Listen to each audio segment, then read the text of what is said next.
غرباء غرباء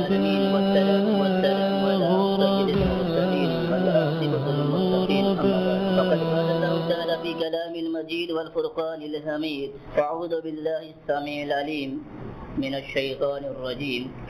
يا أيها الذين آمنوا اتقوا الله ولتنظر نفس ما قدمت لغد واتقوا الله إن الله خبير بما تعملون. رب اشرح لي صدري ويسر لي أمري واحلل عقدة من لساني يفقهوا قولي. یا رب زدنی علما.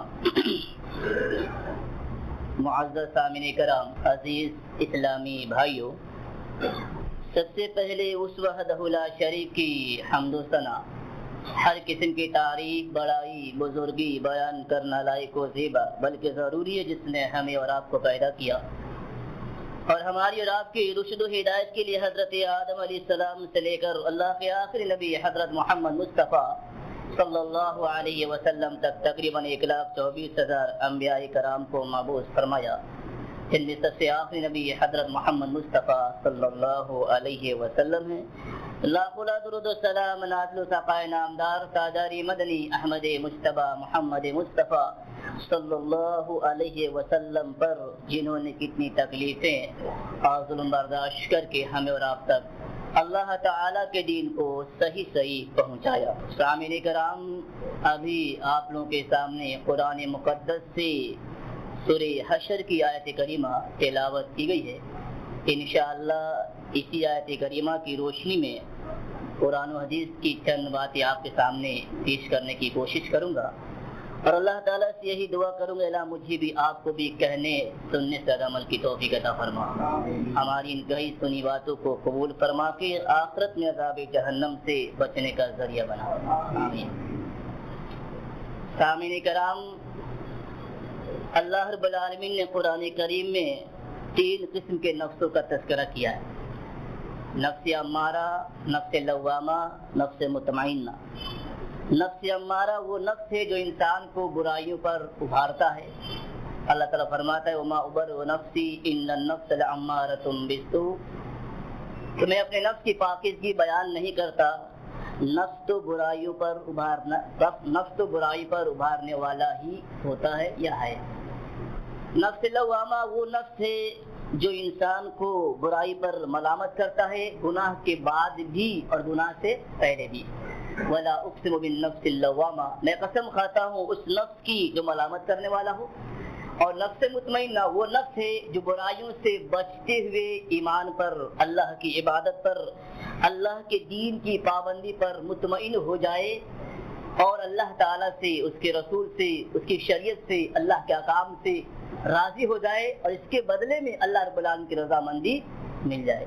یا ایتھا النفس المطمئنہ ارجعی الی ربک راضیۃ مرضیہ فادخلی فی عبادی وادخلی جنتی۔ اللہ رب العالمین نے ہر انسان کو فطرت اسلام پر پیدا کیا ہے، لیکن چونکہ دنیا میں امتحان مقصود ہے، آزمائش لینا ہے، اس لیے اللہ رب العالمین نے ہر انسان کے اندر برائیوں کی طرف میلان، رجحان، طاقت زیادہ رکھی ہے۔ ہر انسان کے اندر نفس امارہ کی کیفیت زیادہ رکھی ہے۔ ابتدا میں، شروع میں ہر انسان کے اندر نفس امارہ کی کیفیت زیادہ ہوتی ہے، بعد میں نفس لوامہ ہوتے ہوئے آدمی نفس مطمئنہ تک پہنچ جاتا ہے۔ انسان کا سفر شروع ہوتا ہے نفس امارہ سے، سفر میں مدد لیتا ہے نفس لوامہ سے، اور پہنچ جاتا ہے نفس مطمئنہ تک۔ اللہ تعالیٰ فرماتا ہے وَنَفْسٍ وَمَا سَوَّاهَا فَأَلْهَمَهَا فُجُورَهَا وَتَقْوَاهَا۔ قسم ہے اس ذات کی جس نے اس نفس کو صحیح ٹھیک بنایا، اور قسم ہے اس ذات کی جس نے اس نفس میں فجور والی باتیں بھی ڈالی اور تقویٰ کی باتیں بھی ڈالی۔ علامہ ابن قیم رحمۃ اللہ علیہ اس آیت کریمہ کی تفسیر میں لکھتے ہیں کہ اللہ رب العالمین اس آیت کریمہ میں پہلے فجور کا تذکرہ کیا ہے، بعد میں تقوی کا تذکرہ کیا ہے۔ اس سے معلوم ہوتا ہے، جس سے یہ صاف دلیل، اس سے معلوم ہوتا ہے، یہ واضح یہ دلیل ہے کہ ہر انسان کے اندر نفس امارہ کی کیفیت زیادہ ہے، برائیوں کی طرف میلان، رجحان، اس کی طاقت اللہ تعالیٰ نے زیادہ رکھی ہے تاکہ دنیا میں امتحان ہو سکے۔ جس طرح اللہ رب العالمین نے ہر انسان کے اندر ہر انسان کے پیچھے شیطان کو لگا دیا، اسی طریقے سے ہر انسان کے اندر، ہر انسان کے نفس کے اندر شرک کی طرف میلان یا خواہشات کی طرف مائل ہونے کی کیفیت اللہ نے زیادہ رکھی ہے تاکہ امتحان آزمائش ہو سکے۔ دوسری بات کہ انسان کا نفس ہمیشہ نہ تو برائی کی طرف مائل ہوتا ہے اور نہ ہمیشہ اچھائی کی طرف مائل ہوتا ہے۔ اللہ تعالیٰ نے ہر انسان کے اندر نفس امارہ کی کیفیت زیادہ رکھی ہے، جس کا مطلب یہ نہیں کہ انسان کا نفس ہمیشہ برائی کی طرف مائل ہوتا ہے یا ہمیشہ اچھائی کی طرف مائل ہوتا ہے۔ اس پوزیشن پر اس وقت ہر مسلمان کو، ہر انسان کو اپنے نفس کی طرف سے پوری طرح چوکنا رہنا، جائزہ لیتے رہنا، انکوائری کرتے لینا کہ میرا نفس کدھر جا رہا ہے، مجھے میرا نفس کس طرف لے جا رہا ہے۔ آج کا جو دن گزرا میں اپنے نفس پر غالب رہا یا میرا نفس مجھ پر غالب رہا، اس کا جائزہ لیتے رہنا یہ ہر مسلمان کی ذمہ داری ہے، ہر مسلمان پر واجب اور ضروری ہے کہ ہر مسلمان اپنے نفس کا محاسبہ کرے، انکوائری کرتے رہے، اور یہ وقت کی سب سے بڑی ذمہ داری ہے، وقت کی سب سے بڑی ضرورت ہے۔ اللہ تعالیٰ فرماتا ہے یا ایھا الذین آمنوا اتقوا اللہ ولتنظر نفس ما قدمت لغد، اے ایمان والو اللہ تعالیٰ سے ڈرتے رہو اور تم میں کا ہر شخص دیکھ لے کل کے لیے کیا اس نے تیاری کی ہے۔ اللہ تعالیٰ کا پیغام یہ ہے کہ ہم اور آپ کل کی فکر میں جینا سیکھیں، اس لیے کہ کل کی فکر میں جینا بہت کم لوگوں کو نصیب ہوتا ہے۔ آج ہر فکر، میری اور آپ کی ہر فکر، ہر جد و جہد، ہر کوشش، ہر تودد آج کے لیے ہے، کیا کرو ایک بنگلہ بن جائے، کیا کرو گاڑی مل جائے، کیا کرو میرے بچے انجینئر بن جائے۔ کل کی فکر میں جینا بہت کم لوگوں کو نصیب ہوتا ہے۔ اللہ کے میسج ہے، پیغام ہے مسلمانوں، اے لوگوں آج کی فکر میں نہیں کل کی فکر میں جینا سیکھو، کیونکہ جس نے کل کی فکر میں جینا سیکھ لیا دنیا بھی انشاءاللہ بن جائے گی اور آخرت بھی بن جائے گی۔ علامہ ابن القیم رحمۃ اللہ علیہ اس آیت کریمہ کی تفسیر میں لکھتے ہیں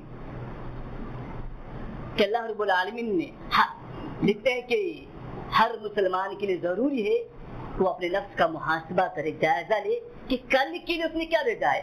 یہ واجب اور ضروری ہے کہ ہر مسلمان اپنے نفس کا محاسبہ کرے۔ اس آیت کریمہ میں محاسبہ نفس کی تعلیم دی گئی ہے، اور صرف محاسبہ نفس کی تعلیم ہی نہیں بلکہ ہر مسلمان پر یہ واجب اور ضروری قرار دیا گیا ہے وہ اپنے نفس کا جائزہ لے، پتہ کرے کہ کل کے لیے اس نے کیا کیا ہے، یہ جاننے کی کوشش کرے کہ اس کا نفس آج کی فکر میں جینے والا بنا رہا ہے یا کل کی فکر میں جینے والا بنا رہا ہے۔ ہر آدمی اپنے نفس کا جائزہ لے کہ اس کا نفس آج کی فکر میں جی رہا ہے یا کل کی فکر اس پر غالب ہے۔ آج وقت کی ضرورت یہی ہے، اس آیت کا پیغام یہی ہے۔ جس نے اس پیغام کو سمجھ لیا یہ دنیا اور آخرت دونوں اس کے لیے بن جائے گی، اس لیے کہ یہاں پر حساب نہیں ہے، عمل ہے، اصلاح کے مواقع ہے۔ کل حساب ہوگا لیکن اصلاح کے مواقع نہیں ہوں گے، اس لیے قرآن کریم نے فرمایا کہ ہر مسلمان کی ذمہ داری ہے تو نفس کا محاسبہ کرے، یہ عقل مند مسلمان کی پہچان ہے۔ اللہ تعالیٰ فرماتا ہے یوم یبعثہم اللہ جمیعا فینبئ بما عملوا احصاہ اللہ ونسوہ واللہ علی کل شیء شہید۔ اے لوگوں اس دن کی فکر کرو جس دن تم سب اللہ کے سامنے جمع کیے جاؤ گے تو اللہ رب العالمین تمہاری زندگی کا ہر پل ہر ریکارڈ سامنے رکھے گا، حتیٰ کہ ان چیزوں کو بھی سامنے لائے گا جس کو تم بھول گئے ہوگے۔ تو اس دن کا آنے سے پہلے، وہ دن آئے اس سے پہلے کہ تمہارا نام اعمال تمہارے ہاتھوں ملے، اپنا محاسبہ کر لو، اپنی انکوائری کر لو۔ اللہ رب العالمین فرماتا ہے یوم تجد کل نفس ما عملت من خیر محضرا وما عملت من سوء، کہ جس دن ہر نفس اپنی کی ہوئی نیکیوں کو اور برائیوں کو پالے گا تو آرزو کرے کاش میرے اور میرے گناہوں کے درمیان بہت دوری ہوتی۔ اللہ فرماتا آگے جو اہم بات وَيُحَذِّرُكُمُ اللَّهُ نَفْسَهُ، اللہ تعالیٰ تمہیں اپنی ذات سے ڈرا رہا ہے، اللہ تعالیٰ تمہیں اپنی ذات سے ڈرا رہا ہے۔ کیوں؟ اللہ رؤوف بالعباد، اللہ تعالیٰ اپنے بندوں پر بڑا ہی مہربان ہے، اس لیے اللہ رب العالمین تمہیں کہہ تم اپنا حساب کر لو، اپنی انکوائری کر لو، محاسبہ کر لو۔ جس طریقے سے دنیائی امور میں ایک عقل مند آدمی اپنی ساری کارکردگی کا حساب لیتا ہے،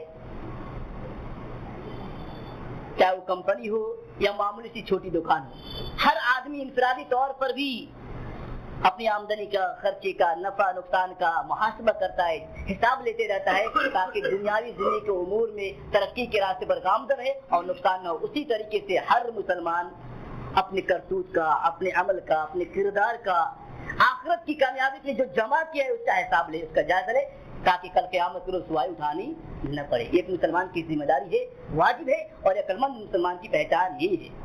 اور ہمارے صحابہ کرام نے بے شک اس پر عمل کر کے دکھایا.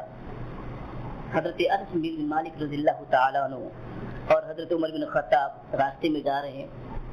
حضرت عمر بن خطاب نے کہا انس رکو, میں ابھی تھوڑی دیر اپنی حاجت پوری کر کے آتا ہوں. کچھ دیر تک نہیں آئے. انس بن مالک پیچھے گئے, کیا بات ہے عمر بن خطاب آئے نہیں. تو جب کچھ آگے بڑھتے ہیں تو دیوار کے پیچھے سے آواز آتی ہے, آپ رک جاتے ہیں. تو دیکھتے ہیں عمر بن خطاب اپنے آپ کو مخاطب کر رہے ہیں, اپنے آپ سے باتیں کر رہے ہیں. عمر بن خطاب کہتے ہیں کہ عمر بن خطاب امیر المومنین بخن بخن, اے عمر بن خطاب, اے عمر کے بیٹے خطاب, کیا خوب ہے امیر المومنین بن گئے ہو, کیا خوب ہے امیر المومنین بن گئے ہو. اما واللہ, اللہ کی قسم اللہ تعالیٰ سے ڈرتے رہو کہ ایسا نہ ہو اللہ تعالیٰ تمہیں سزا دے. محدثین کرام نے تشریح کی ہے کہ عمر بن خطاب جب ساتھ جا رہے تھے آپ کے دل میں شاید یہ خیال آیا میں تو امیر المومنین ہوں. تو فوراً وہیں پر انس بن مالک سے الگ ہو گئے اور تنہائی میں اپنے نفس کا محاسبہ کرتے, اپنے نفس کو یاد دلاتے ہوئے کہا کہ اے عمر, اے خطاب کے بیٹے تم صرف عمر ہو, اے خطاب کے بیٹے تم صرف عمر ہو, امیر المومنین کے بنے ہو. اس گمان میں مت رہنا, یہ احساس کہ میں امیر المومنین ہوں اللہ رب العالمین کے عذاب سے تمہیں بچا نہیں سکے گا. یہ احساس اللہ تعالیٰ مجھ سے اور آپ سے چاہتا ہے. یہ وقت مطالبہ ہم سے کہہ رہا ہے کہ ہمارے اندر بھی یہی احساس ہے. ہم کیا کر رہے تھوڑا چیک تو کریں, ہماری زندگی کہاں جاری ہے, کیا کرنا چاہیے.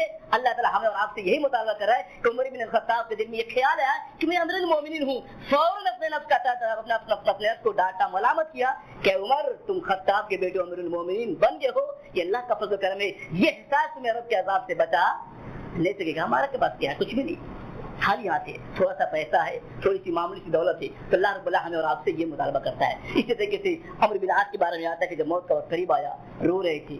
لوگوں نے بولا آپ کیوں رو رہے ہیں؟ کہا ایک وقت تھا کہ میں اللہ کے رسول صلی اللہ علیہ وسلم سے نفرت کرتا تھا. اللہ نے مجھے توفیق دی, اسلام لے آیا, ایمان کی دولت سے مالا مال ہوا اور اتنی محبت ہو گئی کہ میں نے اللہ کے رسول صلی اللہ علیہ وسلم چہرے مبارک کو دل بھر کر ٹکٹکی بات کر دیکھ نہیں پایا, ہمت نہیں ہو سکی دیکھنے کی. دن گزرتے رہے اور مجھے گورنر بنا دیا گیا. گورنر بننے کے بعد جو ذمہ داری ملی ہے اور ذمہ داری ملنے کے بعد جو میری حالت ہو گئی ہے اس کو یاد کر کے رو رہا ہوں کہ اگر اللہ نے مجھے حساب لے لیا تو میرا کیا ہوگا. اللہ نے میرا حساب لے لیا تو اللہ تعالیٰ کے سامنے کیا میرا حشر ہوگا, میں کیا جواب دوں گا. اللہ تعالیٰ ہم سے یہی چاہتا ہے, یہی احساس اللہ تعالیٰ مجھے اور آپ سے مطالبہ کرنا چاہتے کہ ہمارے اندر بھی احساس ہو کہ ہم دنیا کی زندگی گزار رہے ہیں, یہ کیا کر رہے ہیں, کیا کرنا چاہیے. اور جب تک میرے اور آپ کے اندر یہ چیز آئے گی نہیں, یہ سارے واضح و نصیب بیکار ہے. تو میرا جی مسلمان اللہ تعالیٰ ہر مسلمان اللہ تعالیٰ سے ڈرے اور دیکھے ذرا انکوائری تو کرے, اپنے نفس سے تو پوچھے وہ کیا کیا ہے, کتنے جمع کیے گئے. ایسا نہ ہو اسی خام خیالی میں کہ ہم محمد الرسول اللہ صلی اللہ علیہ وسلم میں جنت میں چلے جائیں گے, ایسا ہونے والا نہیں ہے. کیونکہ اللہ رب العالمین کا جو حساب ہوگا بڑا ہی سخت ہوگا. تو میرے عزیز مسلمانوں, اس لیے قرآن کریم کا اعلان یہ ہے, پیغام یہ ہے کہ مسلمانوں تم میں کہ ہر شخص اپنے نفس کا محاسبہ کرے, انکوائری کرے. اللہ تعالیٰ مجھے اور آپ کو اپنے نفس کے محاسبہ کرنے کی توفیق عطا فرمائے. محاسبہ نفس کیسے کرنی چاہیے, احادیثوں کے اندر کی کوئی خاص تو چیز نہیں ملتی. ہاں محدثین کرام نے اس کے ذریعہ جو چیز بتائی ہے اس سے پتہ چلتا ہے کہ آدمی اس طریقے سے اپنے نفس کا محاسبہ کر سکتا ہے. نمبر 1, عمل سے پہلے محاسبہ کا طریقہ یہ ہے کہ جب بھی آدمی کسی کام کو کرنے جائے تو جب کام کی شروعات کر رہا ہے اس کو تھوڑی دیر رک جائے, سوچے میں جو کام کرنے جا رہا ہوں یہ میرے خلاف ہے یا میرے حق میں ہے. کیونکہ کل قیامت کے روز انسان کے عذابی گواہی دیں گے. امام حسن بصری فرماتے ہیں اللہ اس شخص پر رحم کرے جو کسی کام کو شروع کرنے جاتا ہے تو رک جاتا ہے, اور رکنے سے رک کر وہاں پر تھوڑی دیر سوچتا ہے کہ میرا یہ کام کرنا میرے حق میں ہے, اللہ رب العالمین کی رضامندی والی ہے یا رضامندی والی نہیں ہے. اگر رضامندی والی تو کر گزرتا ہے اور اللہ کی رضامندی والی نہیں ہے تو چھوڑ دیتا ہے. تو محاسبہ نفس کا طریقہ یہ ہے کہ آدمی جب کسی بھی کام کو کرنے کی شروعات کرے تو وہاں پر تھوڑی دیر اسٹاپ کر کے اپنے دماغ سے, اپنے دل سے, نفس سے پوچھے میں یہ کام کرنے جا رہا ہوں کیا میرے حق میں ہے یا میرے خلاف ہے. کل قیامت کے روز میری زبانیں بند ہو جائے گی, سب کچھ بند ہو جائے گا. اللہ کے نبی کریم صلی اللہ علیہ وسلم نے فرمایا ما منکم الا سیکلم ربہ لیس بینہ وبینہ ترجمان. لوگوں ذرا اس کی فکر کرو, ہر انسان آمنے سامنے اللہ سے بات کرے گا, کوئی بیچ میں ترجمہ نہیں ہوگا, لیکچر نہ ہوگا, ٹرانسلیشن کرنے والا نہیں ہوگا, کوئی پردہ نہیں.